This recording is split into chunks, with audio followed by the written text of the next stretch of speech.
మహాగణుడు మహోన్నతుడు సర్వశక్తి సంపన్నుడైన దేవాది దేవునికి మన ప్రభువును రక్షకుడైన యేసుక్రీస్తు వారి యొక్క ప్రశస్తమైన నామములో నా యొక్క కృతజ్ఞతాస్తులు చెల్లిస్తూ ఈ సమయంలో దేవుని యొక్క వాక్యాన్ని ధ్యానించడానికి ఆసక్తి గల హృదయాలతో ఆయుధపడినటువంటి ప్రతి సహోదరుడు సహోదరికి ప్రభు పక్షంగా నా హృదయపూర్వకమైన వందనాలు తెలియజేస్తూ ఉన్నాను.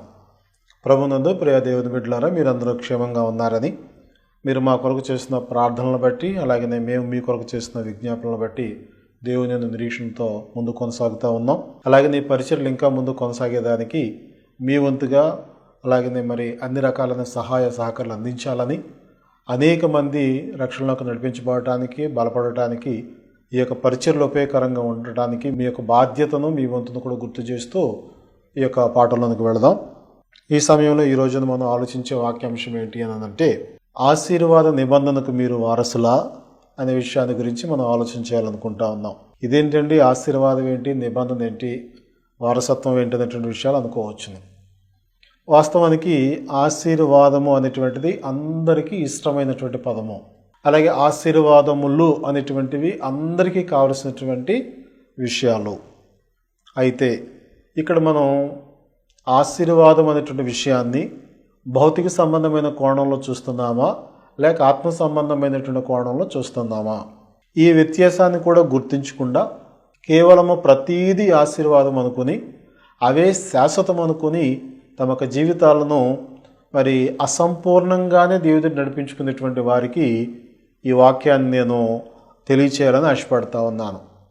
ప్రస్తుత క్రైస్తవుల్లో చాలామంది ఆశీర్వాదములు అనగానే మనకి మంచి వస్త్రాలు, ఆహారము, ఇల్లు, అలాగే పొలము, ధనము, వస్తువాహనాలు, దీవెనకరమైన ఉద్యోగాలు, ఇలాగన అనేకమైనటువంటి భౌతిక సంబంధమైన మేలులను ఆశీర్వాదాలుగా మనం భావిస్తూ ఉంటాం. రైట్? అవన్నీ దేవుడిచ్చేటువంటి ఆశీర్వాదాలే, దీవెనలే, దేవుడు మన కొరకు సిద్ధపరిచినటువంటి ఈవులే, దానిలో కాదనడానికి సందేహం లేదు. అయితే అవి అందరికీ ఉన్నాయి.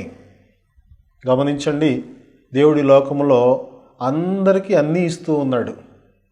ఆకాశాన్ని అందరికీ పంచి ఇచ్చాడు, భూమిని అందరికీ పంచి ఇచ్చాడు, గాలిని అందరికీ పంచి ఇచ్చాడు, భూమిలో ఉన్నటువంటి సంపద అంతా తీసుకోగలిగే ప్రతి ఒక్కడికి సిద్ధంగా ఉన్నాడు.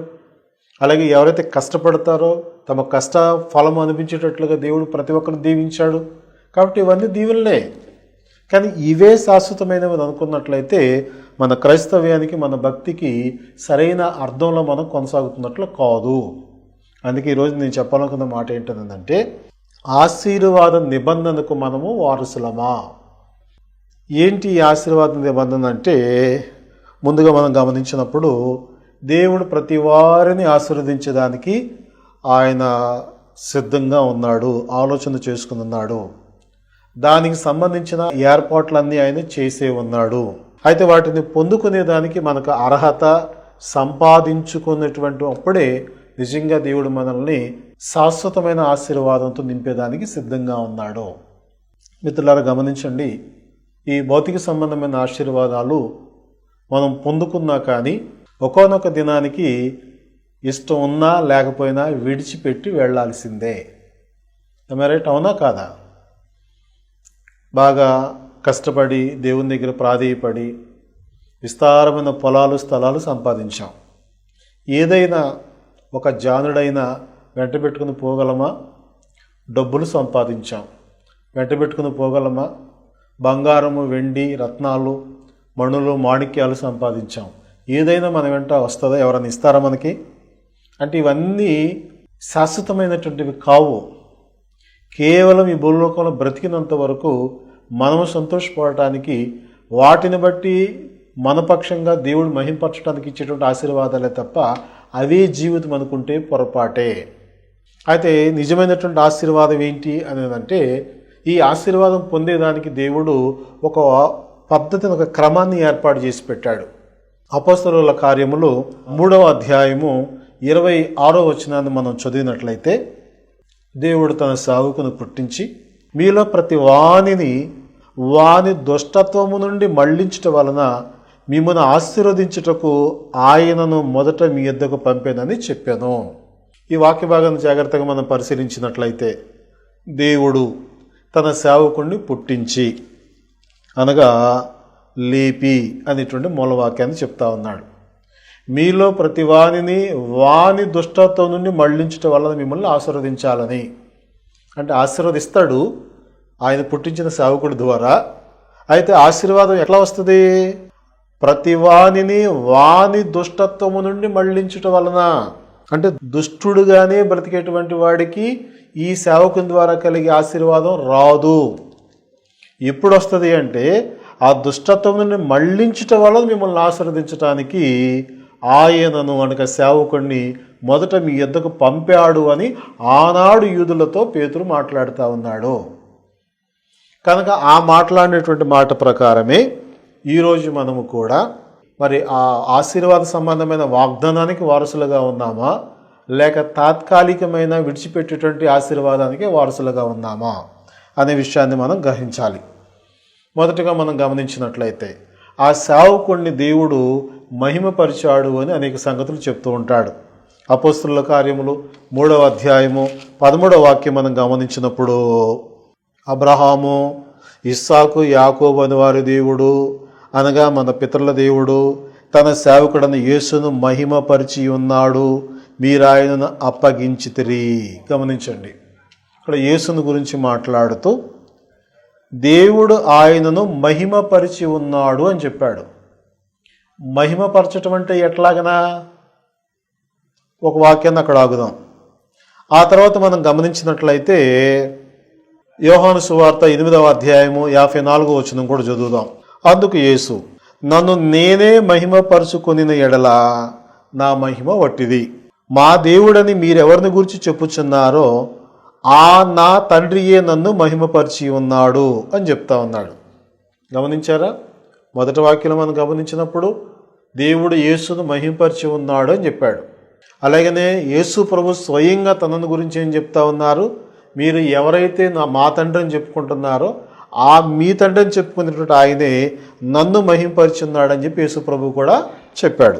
ఫిలిప్పీ పత్రిక 2వ అధ్యాయము 9వ వచనం మనం పరిశీలించినప్పుడు ఇక్కడ యేసు యొక్క మహిమను గురించి మనం గమనిస్తే, అందుచేత పరలోకమందున్న వారిలో కానీ, భూమి మీద ఉన్నవారిలో కానీ, భూమి క్రింద ఉన్నవారిలో కానీ ప్రతివాని మోకాళ్ళును యేసునామమున వంగునట్లును, ప్రతివాని నాలుకయు తనైన దేవుని మహిమార్థమై యేసుక్రీస్తు ప్రభువుని ఒప్పుకున్నట్లును దేవుడు ఆయన అధికముగా హెచ్చించి ప్రతి నామమునకు పైనామమును ఆయనకు అనుగ్రహించెను.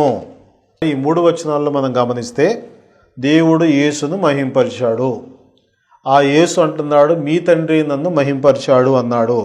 అలాగనే పౌలు కూడా మరి యేసును దేవుడు అధికముగా హెచ్చించాడు అని చెప్పాడు.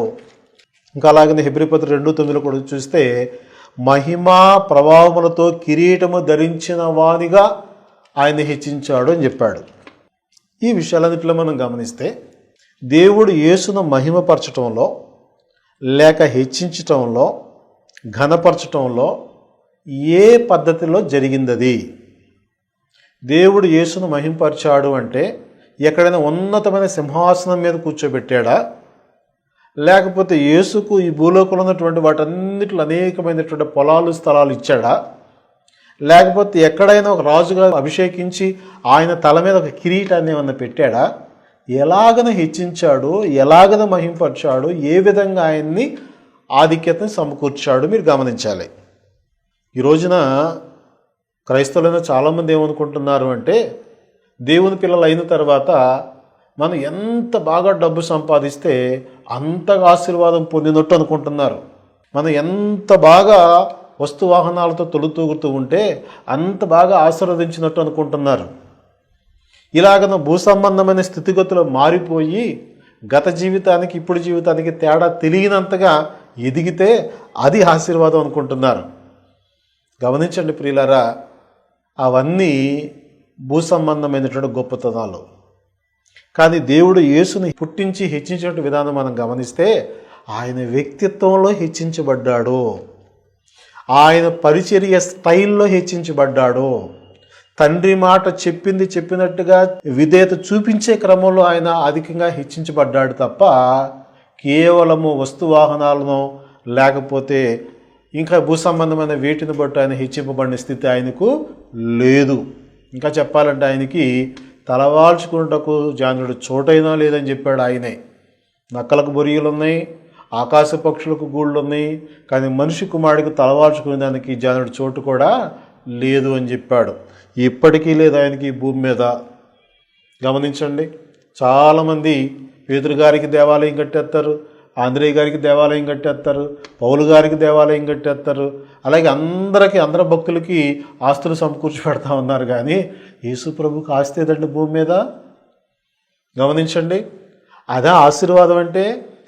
అది మనకు అర్థం కావటం కోసం ఆయన కూడా ఈ భూమి మీద సరైనటువంటి రీతిలో దేవుని చేత మహిమ పొంది, అంటే వ్యక్తిత్వాన్ని బట్టి, పరిచర్యను బట్టి, విధేయతను బట్టి ఆయన యొక్క జీవితం యొక్క విలువను పెంచుకొని అదే విధానంలో మనలను కూడా ఆశీర్వాదానికి వారసులుగా చేయాలని ఆలోచన కలిగి ఉన్నాడు. ఆ ఆశీర్వాదానికి మన వారసులు అవ్వాలి అనంటే మనం ప్రస్తుతం ఉన్నటువంటి దుష్టత్వం నుంచి మనం తప్పించబడాలి, అనగా పాపం నుంచి మనం దూరం అయిపోవాలి. కనుక దానికి సంబంధించిన కొన్ని వచనాలు మనం గమనించినట్లయితే యేసు ప్రభువుని గురించి కొన్ని వాగ్దానాలు, కొన్ని ప్రవచనాలు చెప్పబడ్డాయి.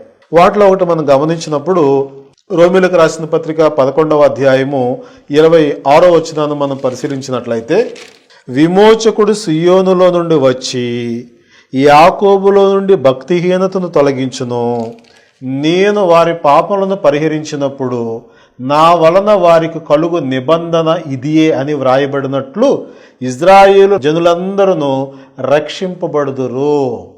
మరి అప్పటి వరకు రక్షణ లేదా అంటే నిజంగా శాశ్వతమైన రక్షణ లేదు. భౌతిక సంబంధమైన ఆశీర్వాదాలతో ఉన్నారు, తాత్కాలికమైన బలులతోనే వారు బ్రతికారు, అదే శాశ్వత అనుకున్నారు. కానీ విమోచకుడు వచ్చినప్పుడు దేవుడు తన సేవకుడిని పుట్టించి అని నేర్చుకున్నాం కదా, ఆ పుట్టినటువంటి సేవకుడి ద్వారా వీళ్ళకి నిజమైనటువంటి విమోచన సంబంధమైన నిబంధన నెరవేర్చినప్పుడు వారు ఆశీర్వాదానికి కర్తలవుతారు. ఆ విమోచకుడు సియోనులో నుండి వస్తాడు, అనగా యెరూషలేములో నుంచి వస్తాడు. గమనించండి, ఆ యెరూషలేములో నుంచి వచ్చినటువంటి విమోచకుడు చేసే పని ఏంటంటే ప్రతి వానిని వాని దుష్టత్వములో నుంచి విమోచిస్తాడు. అపోస్తలుల కార్యములు 3వ అధ్యాయము 26వ వచనం మనం గమనించినట్లయితే, దేవుడు తన సేవకుని పుట్టించి మీలో ప్రతి వాని దుష్టత్వం నుండి మళ్లించటం వలన మిమ్మల్ని ఆశీర్వదించుటకు ఆయనను మొదట మీ యొద్దకు పంపానని చెప్పాను. కాబట్టి పుట్టినటువంటి సేవకుడు, దేవుని దగ్గర నుంచి వచ్చిన సేవకుడు, దేవుని చేత లోకములో మహిమ పొందినటువంటి సేవకుడు చేసే పని ఏంటంటే ప్రతి వాని దుష్టత్వము నుండి మళ్ళిస్తాడు. అలా మళ్ళించబడిన జీవితాలు ఎక్కడైనా ఉన్నాయా గ్రంథంలో? ఎంత లేవు. ఉదాహరణ మనం గమనిస్తే లూకా సువార్త 7వ అధ్యాయంలో పాపాత్మురాలనే స్త్రీని మనం గమనిస్తాం. ఆమె పేరే పాపాత్మురాలని పెట్టేశారు, పరిశుద్ధాత్మ కూడా రాయించాడు. అంటే ఆమె యొక్క పాపము స్థితి ఆమె పేరును కూడా డామినేట్ చేసిందండి. అక్కడ ఆ పాపాత్మురాలనే క్యారెక్టరే నేముగా ఆమెకి ఆపాదించబడిపోయిందండి అక్కడ. అలాంటి స్త్రీ సైతం యేసు ప్రభు ద్వారా తన పాప స్థితి నుంచి మళ్లించబడింది. ఇది మనం లూకా సువార్త 7వ అధ్యాయం 37వ వచనం చదివితే అక్కడ మనకు అర్థమవుతుంది. ఆమెకు మరి ఎప్పుడు పాపం జోలికి పోలేదు, అనగా పాపములో నుంచి ఆమె మళ్లించబడింది, పరిశుద్ధత వైపుకు మళ్లించబడింది, యథార్థత వైపుకు మళ్లించబడింది. తనను విమోచించిన ఆ సేవకుని యొక్క మాటకు కట్టుబడి జీవించడానికి స్థిరంగా నిలబడిపోయింది. అలాగని మనం గమనించినట్లయితే లూకా సువార్తలోని 19వ అధ్యాయము 1 నుంచి 8 వచనాలు మనం గమనించినప్పుడు పొట్టి జక్కయ్య అనేటువంటి వ్యక్తిని గురించి మనం వింటూ ఉంటాం. మనకు బాగా తెలుసు పొట్టి జక్కయ్యని గురించి. అతను ఎలాంటి వాడు అనంటే అతనే స్వయంగా తన జీవితాన్ని గురించి ప్రభు ఎదుట ఒప్పుకున్న మాటలు మనం గమనిస్తే లూకా సువార్త 19వ అధ్యాయము 8వ వచనంలో జక్కయ్య నిలువబడి, ఇదిగో ప్రభువా, నా ఆస్తిలో సగము బీదలకు ఇచ్చుచున్నాను, నేను ఎవని యొద్దనైనను అన్యాయముగా దేన్నైనా తీసుకుని అతనికి 4 గంటలు మరలా చెల్లించునని ప్రభువుతో చెప్పాను. అంటే అతను ఎలాంటి వాడు అనమాట? అన్యాయస్తుడైనటువంటి గుత్తదారుడు అనగా ప్రజల నుంచి ఎక్కువ మరి పన్ను వసూలు చేసేటువంటి అన్యాయస్తుడు.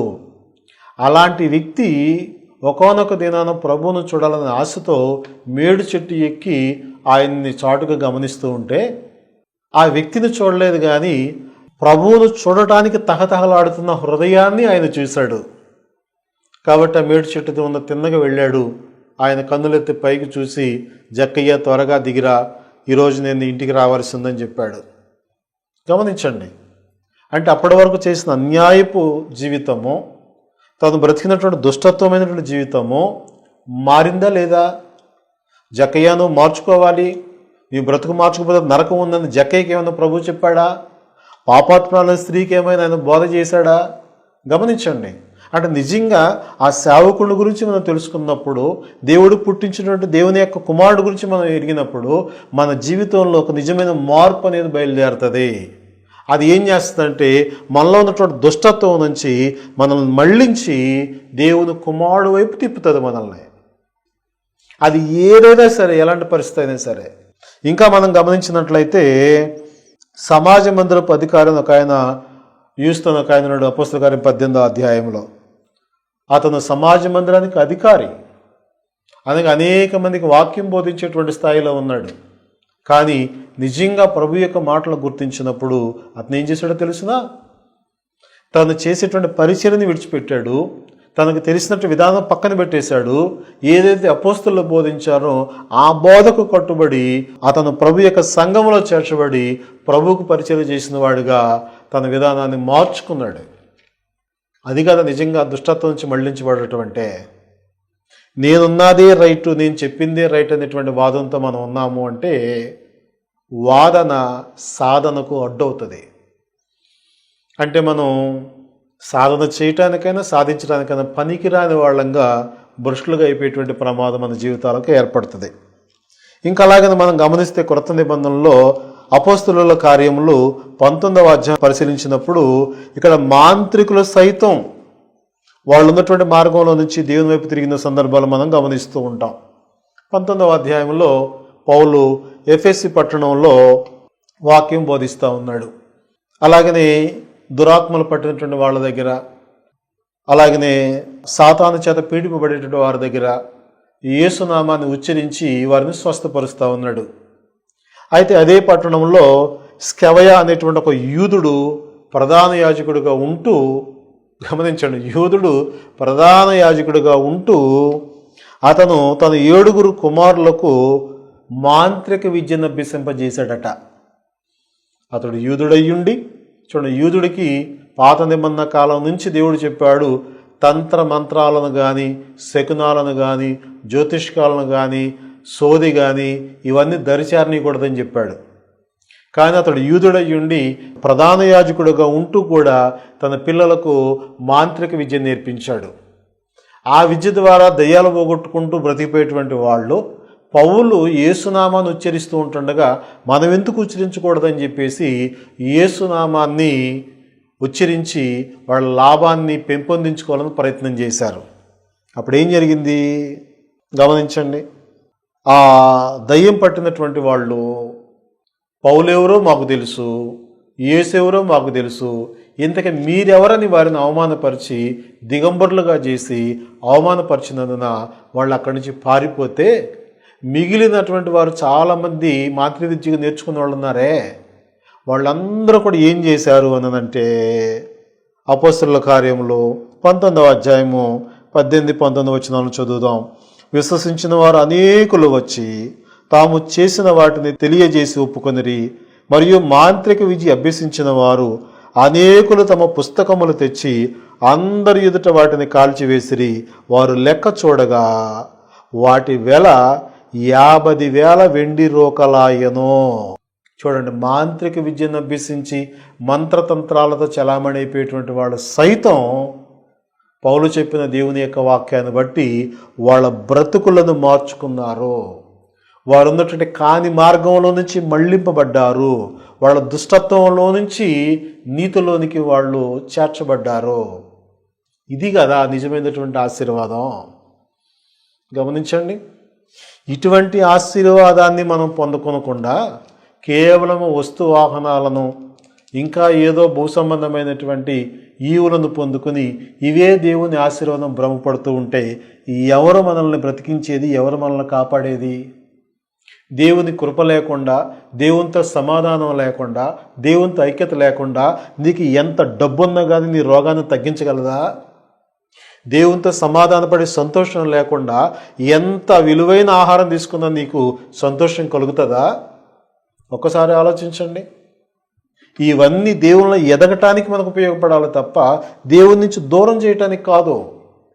ఇవన్నీ దేవుని మరింతగా మహింపరచడానికి ఉపయోగపడాలి తప్ప దేవుని యొక్క నామాన్ని తగ్గించి మనల్ని మనం గొప్ప చేసుకోవటానికి కాదు.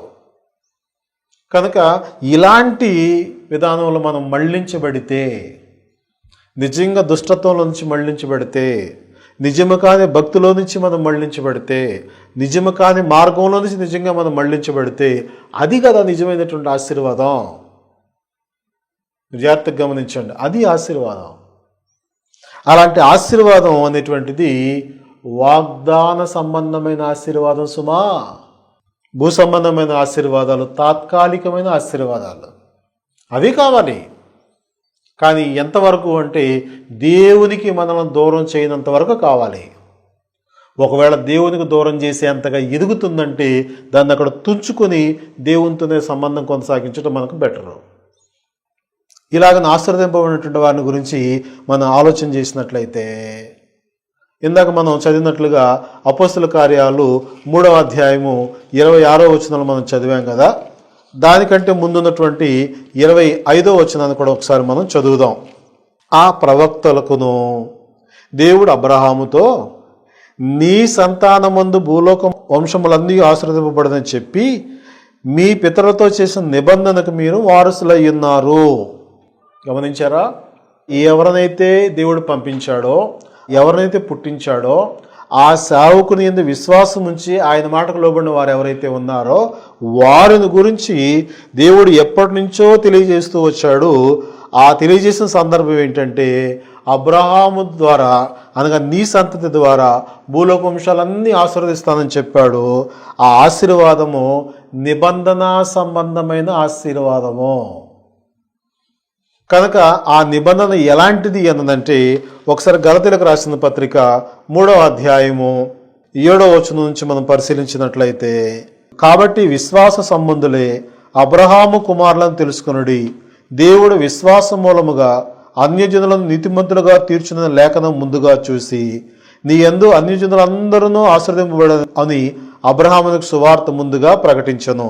కాబట్టి విశ్వాస సంబంధులే విశ్వాసమగల అబ్రహాముతో కూడా ఆశీర్వదించబడుదురు. జాగ్రత్తగా గమనించండి, ఈ మాటలు అబ్రహాముతో దేవుడు ఎప్పుడు చెప్పాడు? మనం అనుకుంటున్నటువంటి ఆశీర్వాదాలన్నీ అబ్రహాముకు లేనప్పుడు చెప్పాడా? అవన్నీ ఉండగానే చెప్పాడా? అది మనం గమనిస్తే ఆదికాండం 12వ అధ్యాయంలో మనం పరిశీలన చేసినప్పుడు అబ్రహాము తన ఇంటి వారిని, తన దేశాన్ని, తన పట్టణాన్ని వదిలి వెళ్ళేటప్పటికే అతడు మిగుల ఆస్తి గలవాడై బయలుదేరాడు. అప్పటికే తన భార్య అయిన శారాకు విలువైన నగలు విస్తారంగా ఉన్నవి.